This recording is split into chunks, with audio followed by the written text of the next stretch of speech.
Hello everyone, welcome to my another blog. তো সবাই কেমন আছেন? আলহামদুলিল্লাহ, আল্লাহর রহমতে আমি ভালো আছি। তো অনেক দিন পরে সব বন্ধুগুলা শুক্রবারে একসাথে হয়েছি। তো একসাথে হওয়ার কারণে প্ল্যান করতেছি এলাকার আশেপাশে কোনো দিকে ঘুরতে যাওয়ার জন্য। তো পাশে আমাদের একটা পাহাড় আছে, তো পাহাড়টার নাম হচ্ছে রূপসী পাহাড়। তো বন্ধু সবাই মিলে আমরা রূপসী পাহাড়ের উদ্দেশ্যে রওনা দিলাম। তো এই পাহাড়টাতে ছোটোবেলা থেকে আমরা আসতাম, তো এখানে ঘুরি উড়াইতাম, অনেক সময় কাটাইছি এই পাহাড়ে।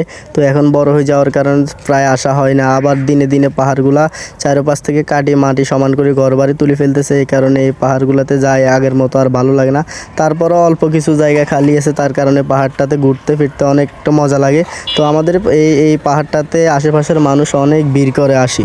18-20 বছর বয়সে ঘোরার সময় এমন একটা পাই না, কাজের কারণে এমন একটা ব্যস্ততা আমাদের সময় যায়। তো এই ভিডিওগুলা কখনো স্মৃতি হয়ে থাকবে যদি বড় হই তখন।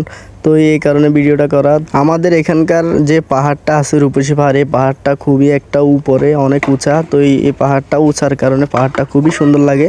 তো এই পাহাড়ে উঠলে একটা নিচ থেকে একটা শান্তি লাগে। তো এই মূল কথা হচ্ছে যে শুক্রবারের দিন সবাই একসাথে হওয়ার কারণে পাহাড়টাতে ঘুরতে যাওয়া।